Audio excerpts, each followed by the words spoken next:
বাইরে দূরে আজকের পর্বে মালদার 3টি দর্শনীয় স্থানের হদিশ দেব আপনাদের। আজকের পর্বে থাকছে মালদার জগজীবনপুরের পাল যুগের বৌদ্ধ বিহার, চাঁচল রাজবাড়ি এবং আদিনা ডিয়ার ফরেস্ট। শুরুতেই আপনাদের দেখাবো মালদার জগজীবনপুরের পাল যুগের বৌদ্ধ বিহার। মহেন্দ্র পালের প্রাচীন ঐতিহাসিক স্থাপত্যের ধ্বংসাবশেষের নিদর্শন।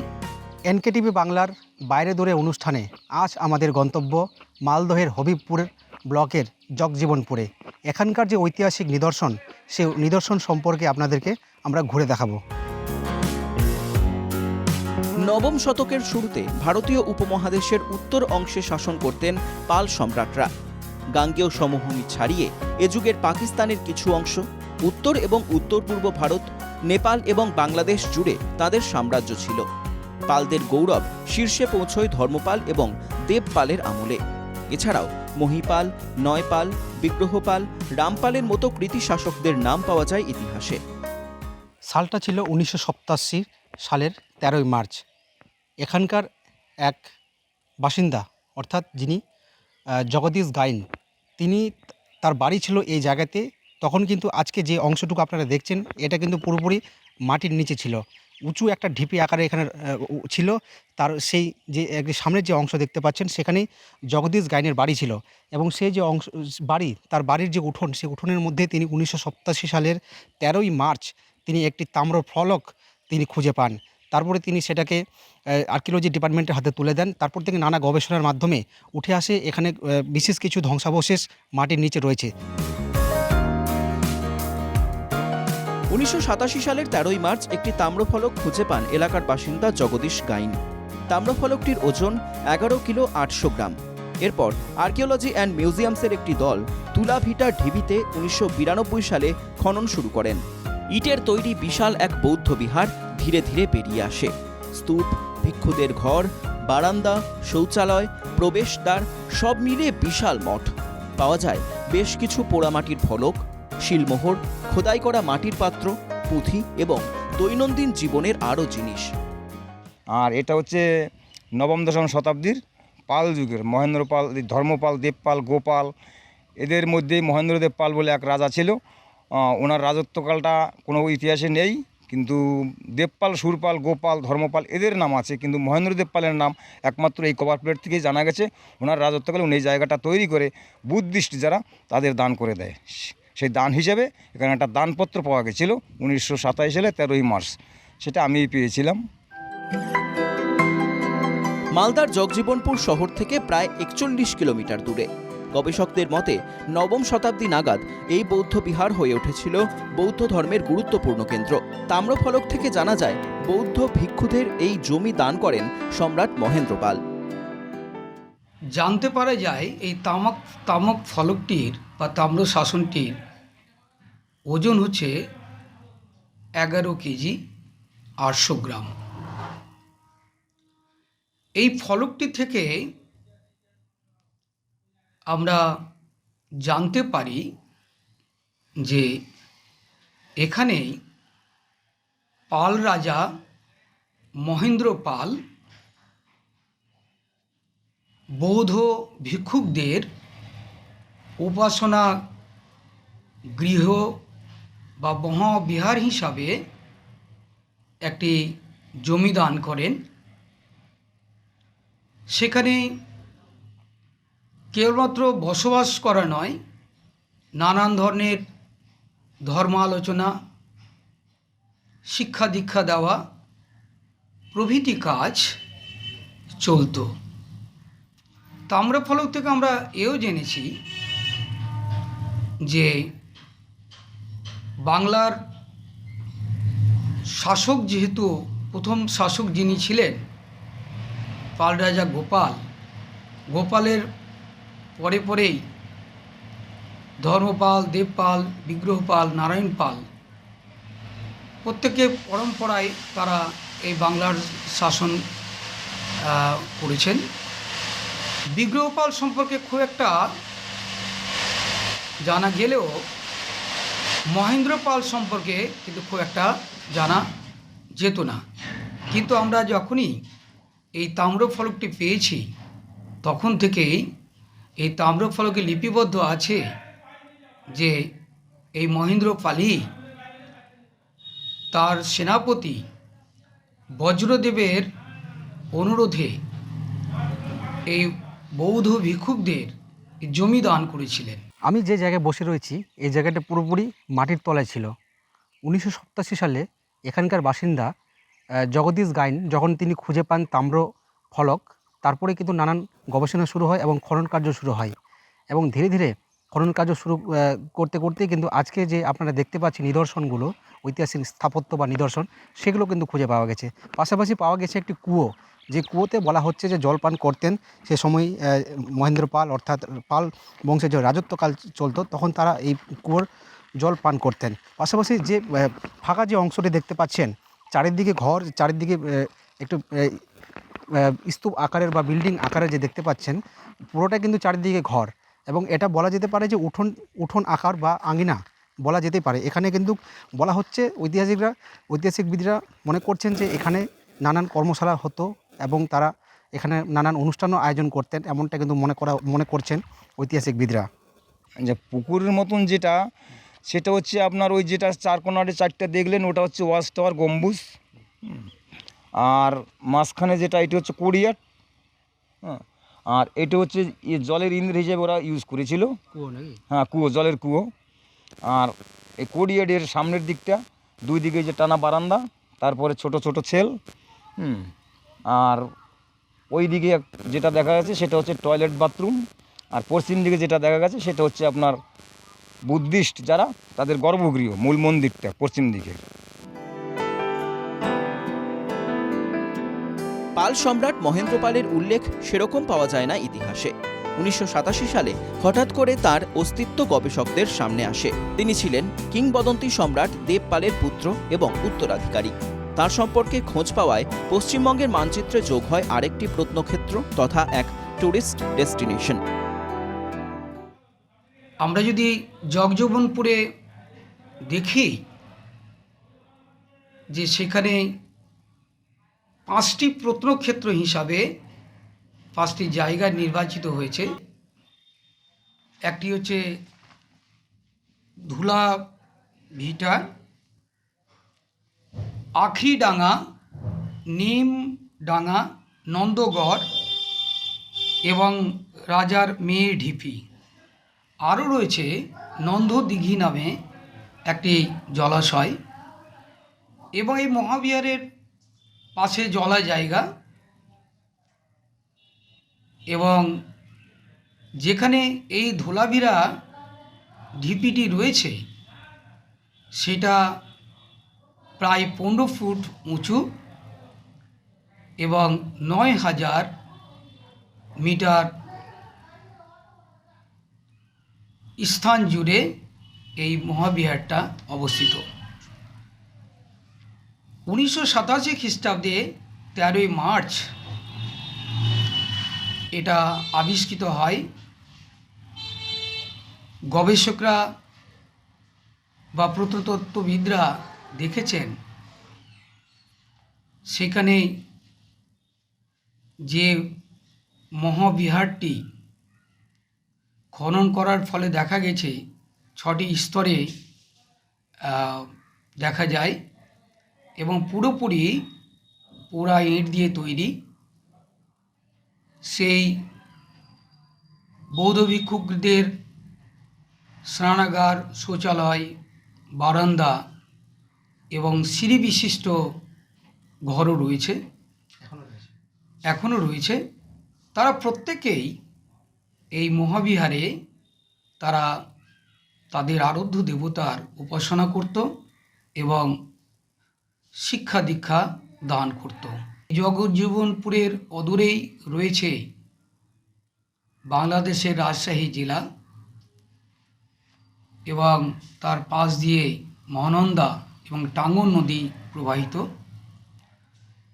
স্থাপত্য শিল্পের ক্ষেত্রে বা পর্যটনের ক্ষেত্রে যদি আমরা লক্ষ্য করি, এই জগজীবনপুর খুব গুরুত্বপূর্ণ, কারণ সেই জায়গায় এই বৌদ্ধ ভিক্ষুকদের আবাসস্থল ছিল এবং সেটা নানানভাবে বা তাম্রফলক থেকে আমরা জানতে পারি। পাল বংশের রাজত্বকালে যে সমস্ত ব্যবহারিক প্রয়োজনীয় জিনিসপত্র তারা ব্যবহার করেছিলেন এবং মাটির তল থেকে খনন কার্য করে পাওয়া গিয়েছে, তবে এখান থেকে দাবি উঠছে, পর্যটকরা দাবি করছেন যে সমস্ত জিনিসপত্র পাওয়া গেছে সেগুলো যেন এখানে নিয়ে আসা হয় এবং এখানে যে উন্মুক্ত জায়গা রয়েছে খোলা, সেই খোলার জায়গায় কিন্তু বাউন্ডারি ওয়াল করা হয় এবং কারুকার্য করে সৌন্দর্যায়ন বৃদ্ধি করা হয় এবং একটি মিউজিয়ামের দাবি উঠছে। তারা মিউজিয়াম এখানে যদি করা হয় তাহলে যে সমস্ত ঐতিহাসিক নিদর্শনগুলি পাওয়া গেছে সেখানে যদি রাখা হয় তাহলে একটা মিউজিয়াম আকারে এখানে কিন্তু পরিণত হবে। পাশাপাশি দাবি উঠছে যে তারা প্রশাসনের কাছে দাবি রাখছেন যে এই যে জগজীবনপুরের যে স্থাপত্য বা ঐতিহাসিক নিদর্শন সেগুলোর যেন সংস্কার করা হয় এবং পর্যটকদের আকর্ষণ বাড়াতে আরও যেন সৌন্দর্যায়ন করা হয়, এমনটা তারা কিন্তু দাবি তুলছেন। বর্তমানে মালদার হবিবপুর ব্লকে অবস্থিত জগজীবনপুর বৌদ্ধবিহার পর্যটন কেন্দ্র, কিন্তু উন্মুক্ত খোলা বাউন্ডারি ওয়াল ছাড়াই পড়ে রয়েছে পাল যুগের নবম শতাব্দীর প্রাচীন ঐতিহাসিক স্থাপত্য ও নিদর্শন।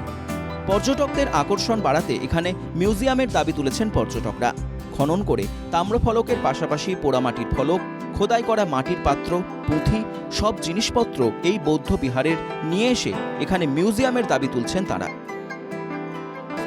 প্রথম এখানে মানুষের বসতি ছিল, দুপার দুটা তুলা গাছ ছিল, আমরা ভয় থেকেও আসতাম না এখানে। হ্যাঁ, তখন এই মানুষদের বসতি বসলে পরে এই বাড়ি ঘরদর হয়েছে, হওয়ার পরে একটা লোকে ওই লাস্টে আসছে, ও লাস্টে আসার পরে ও ঘরে উঠতে গেছে, তখনই ঘর উঠতে গেলে পর ওই তামা পাত্রটা ওই সোনা, হীরা, কাঞ্চন, মুক্তা, ওই 3-4 ধাতু দিয়ে তৈরি। কোথায় পেয়েছিল, কোন জায়গায় পেয়েছিল? পেয়েছিল এই সাইডে। ওটা মাটির নিচে ছিল? ওটা ছিল বেশি মাটির তলে ছিল না, হয়তো 2 হাত মাটির, 1-1.5 হাত। কে পেয়েছিলেন ওটা? ওই জগদীশ গাইন। তো পাওয়ার পরে তখন তো ওই 1-2 জন করতে জানাজানি হয়ে গেল, তখন গ্রামে মেম্বার আসে নিয়ে নিল, তারপরে চলে গেল একদম ব্লকে থেকে চলে গেলো মালদা। হ্যাঁ, তখন থেকে এই খননা শুরু হলো, করতে কি আর কিছু পেয়েছে নাকি ওটা তো আমাদের যখন সরকার থেকে চালু করছে ওটা তো আমাদের কাছে বলেনি। আচ্ছা, তো ওই করতে এই যে এই পর্যন্ত পাওয়া গেল। জানি বলতে এখানে আমরা শুনেছি বা অনেকটা দেখেছি, ছবি দেখেছিলাম, যেখানে মাটি খোঁড়ার পর অনেক ধরনের মূর্তি পাওয়া গেছিলো। সেই মূর্তিগুলো হচ্ছে এক এক ধরনের মূর্তি, সেখানে দেখার মতো ইতিহাসের মতো কিছু ছিল। তো আমরা সেইগুলো সময় দেখেছিলাম, ছবির মতো দেখেছিলাম, ছবি টাঙিয়েছিল। তো আমরা চাইছি যে সেই সমস্ত জিনিসগুলো আবার ফিরিয়ে আনা যায় এখানে, একটা মিউজিয়ামের মতো যদি রাখা যায়, মিউজিয়ামের মতো, তাহলে আমাদের বাচ্চা কাচ্চারা এসে হয়তো দেখতে পারবে এবং আমাদের যে মালদার একটা ইতিহাস থাকবে আর কি। মালদার যে একটা এরকম একটা জায়গা, দার্শনিক জায়গা, যে আমরা দূর থেকে অনেক লোক আসে, দেখতে আসে, শুধু খালি শুনেই যায় যেখানে এগুলো ছিল, এগুলো ছিল, কিন্তু বাস্তবে কেউ দেখতে পায় না। আমরাও চাইছিলাম সরকারের কাছে যে যদি এরকম জিনিসগুলো আবার নিয়ে সেখানে যদি রাখা যেত মিউজিয়াম ঘরের মতো, তাহলে আমাদের বাচ্চারাও হয়তো দেখতে পারতো, বুঝতে পারতো, ভবিষ্যতে দেখতে পারতো। এবার কিছু জিনিস এরকম মানে বোর্ডের মাধ্যমে যদি লিখে দেওয়া হয়, তার বাচ্চারা এসে পড়বে, অনেক ভালো লাগবে, ইতিহাস জানবে তারা। হ্যাঁ, একদম।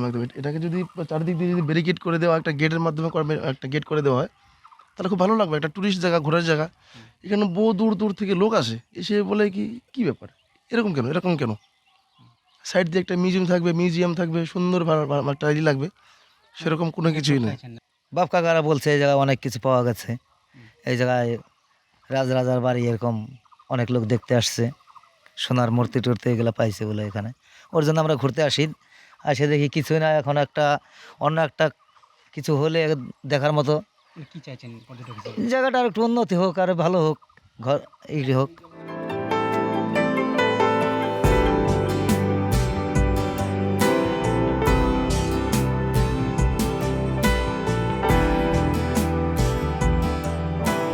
$350 বছরের প্রাচীন মালদার চাঁচল রাজবাড়ির ইতিহাস, যেখানে এখন মূল অংশে রয়েছে মহকুমা আদালত, একদিকে চাঁচল কলেজ এবং অন্য পাশে ঠাকুরবাড়ি।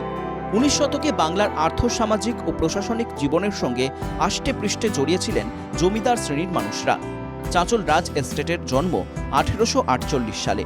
তখন এস্টেটের জমিদারি ঈশ্বরচন্দ্র রায়ের হাতে। তিনি 1875 সালে প্রজাদের চিকিৎসার জন্য চাঁচলে 12 শয্যার হাসপাতাল তৈরি করেন। লন্ডন থেকে যন্ত্রপাতি এনে অপারেশন থিয়েটার তৈরি করা হয়। রাজবাড়ির 3টে অংশ মূলত, তার মধ্যে একটা অংশ আমাদের কলেজ, একটা অংশ এইচডি অফিস ছিল, বর্তমানে সেটা একটু শিফট হয়ে চলে গেছে। তবুও সরকারি অনেক কাজ হচ্ছে, অন্য অন্য ডিপার্টমেন্ট বা অন্য অন্য আধিকারিকরা কাজ করছে। আর অন্য একটা অংশে রয়েছে কোর্ট, চাচল কোর্ট। অনেক লোক ভিজিট করতে আসে, দেখছি আমাদের কলেজে অনেকে ঢোকে দেখার জন্য। এই রাজবাড়ির যিনি রাজা ছিলেন তিনি শিক্ষানুরাগী ছিলেন, শিক্ষা তিনি ভালোবাসতেন, এবং যার ফলে যে পরবর্তী সময়ে চাচল কলেজকে তিনি দিয়ে গেছেন, এবং একটা ঐতিহ্যবাহী একটা হেরিটেজ বিল্ডিং, এবং এটা আমাদের কাছে একটা গর্বের। ইটগুলো একটু খসে পড়েছে, নষ্ট হয়েছে, স্বাভাবিক। সংস্কার আমরা করছি, আমিও উদ্যোগ নিয়েছি নতুন করে সংস্কার করার, রং টংগুলো একই রং রেখে যাতে আর একটু সুন্দর করা যায়।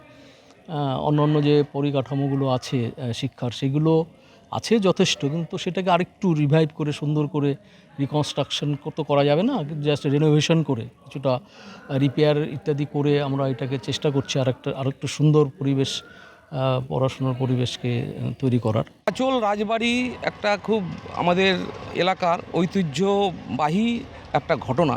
আমাদের চাচল রাজার যদি ইতিহাস আমরা জানতে চাই, রামচন্দ্র রায় আমল থেকে শুরু, তারপরে তার পুত্র হচ্ছে ঈশ্বরচন্দ্র রায়, তার সুপুত্র হচ্ছে গিয়ে শরৎচন্দ্র রায়চৌধুরী। ঈশ্বরচন্দ্র রায়চৌধুরীর আমলেই এই চাচল রাজ স্টেট গঠন করা হয়, যেটা আমরা শুনেছি।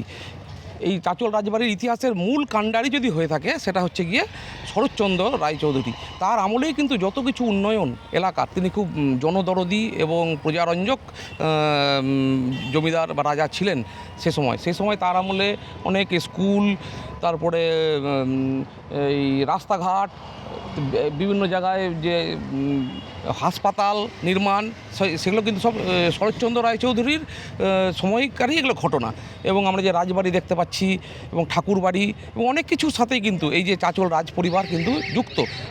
যে চাচল সিদ্ধেশ্বরী নামে যে প্রথম যে রাজা এই শরৎচন্দ্র রায়চৌধুরী, তার যে প্রথমা পত্নী যে সিদ্ধেশ্বরী, তার নামে চাচল যে সিদ্ধেশ্বরী উচ্চ বিদ্যালয় তার স্ত্রীর নামে করা হয়েছিল। রাজা শরৎচন্দ্রের যে স্ত্রী দাক্ষায়ণী দেবী, তার নামে হয়েছে গিয়ে আমাদের যে এখানকার যে গার্লস স্কুল, যেটা রানী দাক্ষায়ণী চাচল স্ট্যান্ডের সংলগ্ন একদম, সেটা হয়েছে।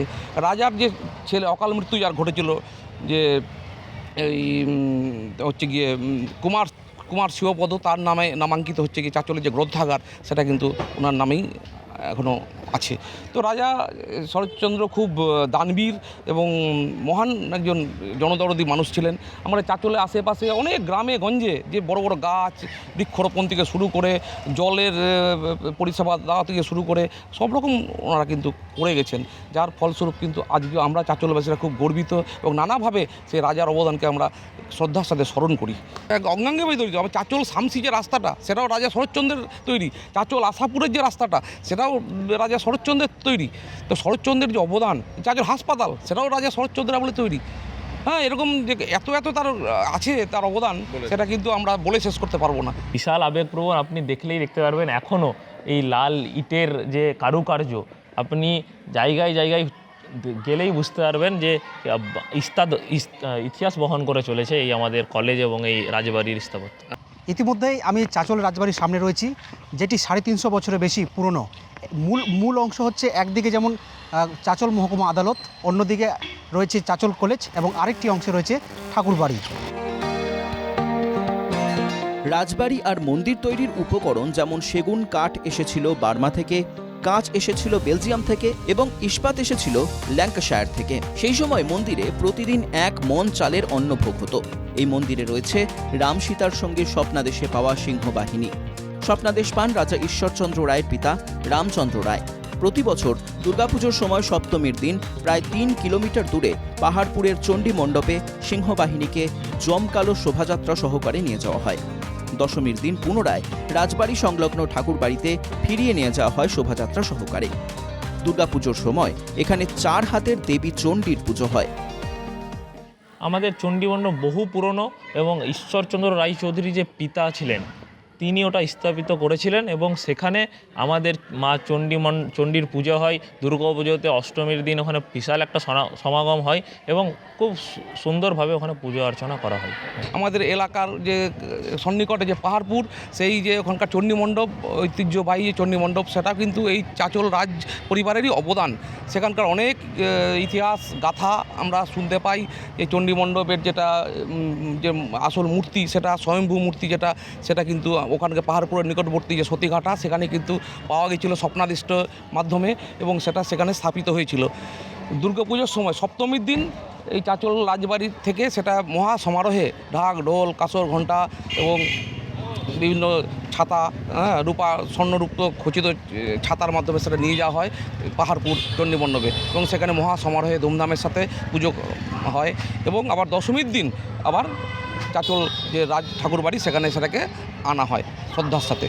এবং ওখানে কথিত আছে পাহাড়পুরের যে চণ্ডী মণ্ডপ সেখানে যে বিসর্জনের সময় যে একটা ঘটনা, সেখানে কিন্তু ব্রাহ্মণদের কিন্তু সেখানে আধিপত্য থাকে না, সেখানে যে সমাজের নিম্নবর্গীয় হিন্দু সমাজ তারাই কিন্তু সেই প্রতিমাকে বিসর্জন করার প্রাধান্য পায়। যারা কুড়োল বা তিলি, এই যে একদম খুব সমাজের যারা একটু নিম্নবর্গের হিন্দু সমাজ তারাই কিন্তু সেখানে এটা বিসর্জনের অধিকার পায়। আরেকটা যেটা কথিত আছে সেখানে যখন বিসর্জন হয় তার উল্টো দিকে মুসলিম অধ্যুষিত গ্রাম আছে, বিদ্যানন্দপুর, সাউরগাছি। এখানকার মুসলিম সমাজের যে রীতি দেখা যায় বিসর্জনের সময় তারা মাকে ওই পার নদীর ওপার থেকে সতীঘাট যেটাকে বলে, যদিও এখন নদী নাই, মরা মহানন্দার যে একটা অংশ যেটা আছে সেখান থেকে ওই পার থেকে মুসলিম সমাজের এখনও কিন্তু আলো দেখানোর একটা রেওয়াজ দীর্ঘদিন ধরে চলে আসছে। শোনা যায় একসময় এখানে মহামারী প্লেগ হয়েছিল, সেই প্লেগের সময় ওখানকার মানুষরা তারা কিন্তু মায়ের কাছে আবেদন করেছিল এবং প্রার্থনা করেছিল তারা যদি ভালো হয়ে যায় তারা এটা করবে। সেই থেকে কিন্তু এই প্রথা এখনও চলে আসছে। জানা যায় 1906 সালে মহামারী ও দুর্ভিক্ষ দেখা দিলে রেঙ্গুন থেকে জাহাজে করে 1,60,000 মেট্রিক টন চাল এনে প্রজাদের মধ্যে বিতরণ করেন রাজা। চাঁচলের ইতিহাসের সঙ্গে অঙ্গাঙ্গিভাবে জড়িয়ে রয়েছে রাজা এবং রাজবাড়ি। এনকেটিভি বাংলার বাইরে দূরে অনুষ্ঠানে আজ আমাদের গন্তব্য মালদহের আদিনা ডিয়ার পার্কে। এই ডিয়ার পার্কের ভেতরে কি কি রয়েছে, কি কি বন্যপ্রাণী সংরক্ষণ রয়েছে তা আমরা ঘুরে দেখব। পাশাপাশি যেটা জানা যাচ্ছে যে এই পার্কের মূল যে সম্পদ পরিযায়ী পাখি, চিতল, হরিণ এবং নীলগাই। ইতিমধ্যেই কিন্তু দূর দূরান্ত থেকে পর্যটকরা এখানে আনাগোনা করছেন, পর্যটকরা এখানে ছুটে আসছেন। মালদার গাজলের আদিনা ডিয়ার ফরেস্ট হরিণ ছাড়াও এই ফরেস্টের অন্যতম আকর্ষণ পরিযায়ী পাখি। নিরাপদ আশ্রয়ের জন্য প্রত্যেক বছর এখানে ভিড় জমায় বিভিন্ন প্রজাতির পরিযায়ী পাখি। মূলত জুন জুলাই মাস থেকে সাইবেরিয়া সহ অন্যান্য জায়গা থেকে পাখিরা আসতে শুরু করে। এরপর বাসা বেঁধে ডিম পেড়ে শাবককে বড় করে ডিসেম্বর জানুয়ারি মাসে আদিনা বনাঞ্চল ছেড়ে চলে যায় এই বিদেশি পাখির দল। বিশেষ করে এখানে চিতল হরিণ বা স্পটেড ডিয়ার বেশি রয়েছে এখানটায়, এবং এই সংখ্যাটা দিন দিন বৃদ্ধি পাচ্ছে আমাদের তত্ত্বাবধানে রয়েছে। আমরা এই প্রাণীগুলোকে রক্ষা করার জন্য আমাদের বন কর্মচারী সবসময় সচেষ্ট এবং রাত দিন আমরা পরিশ্রম করে চলেছি যাতে প্রাণীগুলো সুস্থ হয়ে থাকে। আর এই প্রাণীর সংখ্যা দিন দিন বৃদ্ধি পাচ্ছে, যেমন গত বছরের তুলনায় অনেক আমরা বৃদ্ধি পেয়েছি এবং এই সংখ্যাটা প্রায় 60 অ্যাভাব হয়ে গেছে। না, আমাদের এখানে যে পাখিটা যেটা পরিযায়ী পাখিগুলো যেগুলো আসে, পরিযায়ী পাখিগুলো এগুলো হচ্ছে জুন মাসের শেষের দিকে, জুলাই একদম পুরো চলে আসে এবং ডিসেম্বরে যখন ঠান্ডা পড়ে যায় তখন এরা বেরিয়ে যায়। আপনারা জানেন যে এই কলোনিয়াল বার্ডসগুলো বিভিন্ন সুদূর আফ্রিকা থেকে, এরা দক্ষিণ সাইবেরিয়া থেকে সব চলে আসে এই কলোনিয়াল বার্ডসগুলো, এবং এরা একত্রিতভাবে থাকে এবং তারা যাতে কোনো ডিস্টারবেন্স না ফিল হয়। আপনি দেখবেন এখানে যখন ডিসেম্বর মাসে প্রচুর লোকের সমাগম হয় তখন ওনাদের যাতে কোনো পাখিদের কোনো ডিস্টার্ব না হয় সেটা কিন্তু আমরা সবসময় সজাগ থাকি। পরিযায়ী পাখি দেখতে প্রচুর পর্যটক আসেন আদিনা ফরেস্টে। জেলা ছাড়াও অন্যান্য জেলা ও অন্যান্য রাজ্য থেকেও পর্যটকদের দেখা মেলে। পরিযায়ী পাখি ছাড়াও আদিনা বনাঞ্চলে বিদেশি বিভিন্ন প্রজাতির পাখিদের খাঁচাবন্দি অবস্থায় রাখা হয়েছে। আমরা এখন দেখলাম হরিণ, পাখি, আপাতত এগুলোই দেখেছি আর ফরেস্টে শুধু ঘুরেছি। এখান থেকে আমরা খুব ভালো লাগছে। আমরা এখানে হরিণ দেখলাম, বিভিন্ন রকমের পাখি দেখলাম, জায়গাটা অনেক মনোরম। আমাদের পরীক্ষা শেষ হলো স্কুলে, তার কারণে আমরা ঘুরতে এসেছি এখানে। আমরা এসেছি উত্তর দিনাজপুর জেলা থেকে, আমাদের স্কুল থেকে এসেছি আমরা। এই স্কুলের নাম হচ্ছে কোয়ান্টাম ইনফাইনাইট ইউনিটি একাডেমি। আমাদের বিশেষত হচ্ছে বিশেষত বলতে যে মাধ্যমিক পরীক্ষা শেষ হলো, সেখানকার আমাদের কোচিংয়ের স্টুডেন্ট ছিল, তাদেরকে নিয়ে এই পান্ডুয়া ডিয়ার ফরেস্টে আমরা ঘুরতে এসেছি। মুর্শিদাবাদ ধুলিয়ান থেকে আমরা এই মালদার আদিনাতে এসেছি। আদিনা থেকে এসে আবার এদিকে আপনার ডিয়ার ফরেস্টে এসেছি ঘুরতে আমরা। কেমন লাগছে এখানে? ডিয়ার ফরেস্ট ভালো লাগছে, বেশ দুর্দান্ত পরিবেশ, একেবারে মনোরম যাকে বলে। বাইরে দূরের আজকের পর্ব এই পর্যন্তই। পরের সপ্তাহে আবারও দেখা হবে নতুন পর্বে। দেখতে থাকুন NK টিভি বাংলা।